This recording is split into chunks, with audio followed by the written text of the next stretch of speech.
Saya Tersiani, kebetulan saya dipercaya sebagai Ketua KWT Menteng Permai, kelompok wanita tani Menteng Permai yang bersekretariat di Jalan Gi Aubos 10B nomor 65.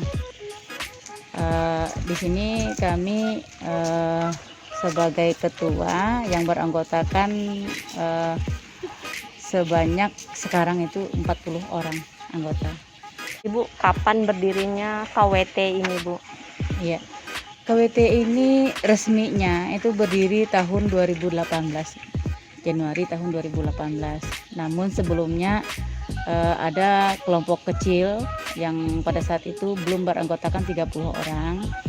Namun ada beberapa warga yang sudah membentuk kelompok secara serta-merta, ya tidak diresmikan. Artinya dengan kesepakatan yang tidak juga disepakati sengaja, artinya masyarakat itu membentuk kelompok bekerja sama untuk menanam. Iya, Bu. Asal usul adanya KWT ini, Bu, bagaimana ceritanya, Bu? Ya, nah seperti yang saya katakan tadi, sebelum dibentuknya KWT ini diresmikannya tahun 2018 awal. Di sini juga sudah ada kelompok kecil yang belum diresmikan. Nah, kelompok ini adalah kelompok pencinta tanaman. Nah, di sini kita sudah kelihatan bahwa warga masyarakat itu punya antusias untuk menanam di pekarangannya. Nah, kebetulan pada saat itu akhir 2017 ada pegawai dari Dinas Ketahanan Pangan Kota Palangkaraya yang juga didampingi oleh penyuluh. Di sini sepertinya memberikan perhatian kepada kita karena di sini sudah kelihatan antusias masyarakat untuk memanfaatkan pekarangannya dengan menanam. Nah, mereka tergugah ingin membantu. Nah, dengan syarat harus ada legalitas dari kelompok dan anggotanya juga minimal berjumlah 30 orang. Nah, itulah yang menjadi awal asalnya didirikannya kelompok wanita tani Menteng Permai ini. Iya, Bu. Kalau di sini kan, Bu, kita lihat tanamannya subur-subur gitu, Bu. Jadi untuk membuat tanaman subur ini bagaimana, dan pupuk yang digunakan itu apakah membuat sendiri atau beli gitu, Bu? Iya, memang ya tanaman atau apa saja artinya kan tergantung perawatannya. Sesuatu yang kita rawat dengan baik artinya buahnya juga akan baik.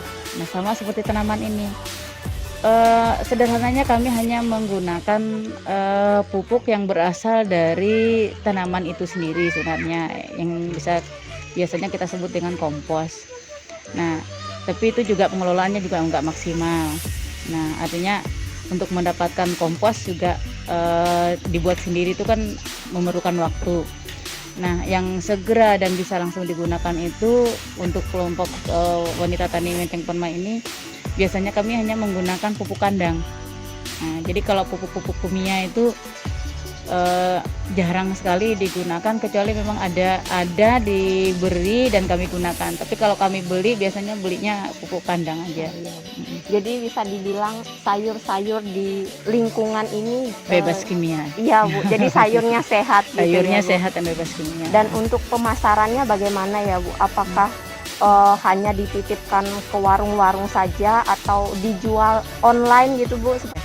Betul, Dek, betul sekali. Nah, artinya gini, yang pertama dan utama itu tujuan penanaman ini adalah untuk memenuhi kebutuhan dari pemiliknya sendiri. Artinya di sini anggota dan warganya dan juga keluarganya. Nah, di samping untuk memenuhi kebutuhan kan juga bisa digunakan untuk menambah income keluarga. Ya, tadi seperti yang dikatakan, ada yang dijual lewat online, ada yang dijual juga pembeli yang datang ke sini langsung, ada juga yang dititipkan ke warung, bahkan ada juga orang pedagang yang dikatakan tengkolak ya, biasa datang ke sini mengambil dan menjual ke pasar seperti itu. Iya. Lalu, Bu, di sini tanamannya jenis apa saja, Bu? Apakah hanya sayur atau berbagai jenis tanaman? Ya, jadi seperti yang adik-adik lihat ya, di sini memang banyak sekali variasi tanamannya, baik itu sayur-sayuran maupun buah-buahannya. Nah, yang kalau sayur-sayuran bisa ada di sini, ada sayur sawi ya, sayur manis. Kemudian juga ada bayam, ada kangkung yang bisa sewaktu-waktu bisa dipanen dan digunakan oleh warga sendiri.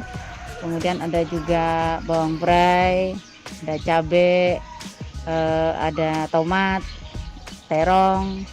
Nah, kemudian ada juga bawang khas Dayak kita ya. Ada bawang khas Dayak kita yang suna ya namanya ya. Suna. Kemudian ada juga di sini juga sedang dikembangkan stroberi yang notabene-nya bahwa stroberi itu dan juga anggur ya. Ini ada juga bisa lihat anggur dengan banyak sekali buahnya ya. Yang katanya itu, dan memang kita sudah tahu ya bahwa anggur dengan stroberi ini kan hanya tumbuh di tempat yang dingin. Tapi di Kota Palangkaraya yang dengan cuaca yang sangat panas ternyata bisa hidup dan terlihat buahnya banyak sekali itu ya. Nanti bisa dilihatnya tuh.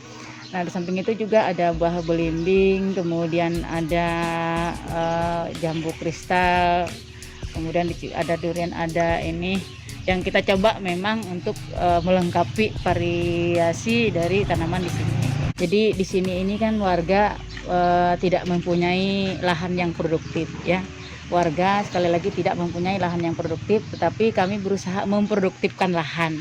Nah, lahan yang kami punya hanya lahan pekarangan di mana tidak kurang dan tidak lebih, ukurannya sangat sempit ya, tetapi kami maksimalkan.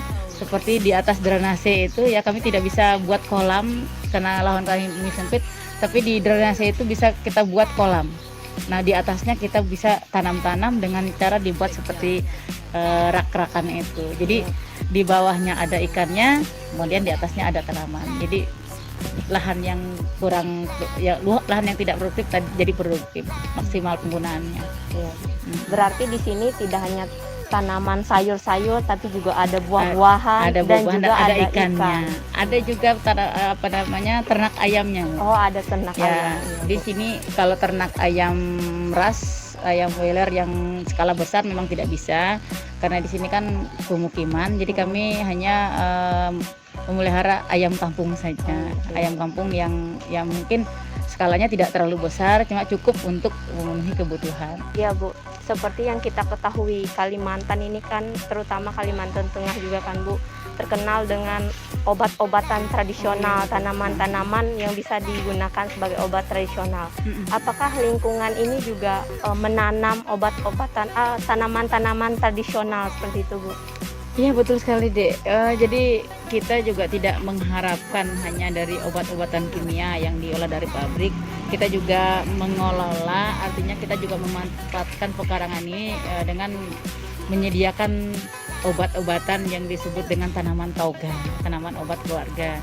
Nah, di sini juga kita mengembangkan tanaman yang kita kenal, yang asli dari Kalimantan Tengah, yaitu bawang lembah.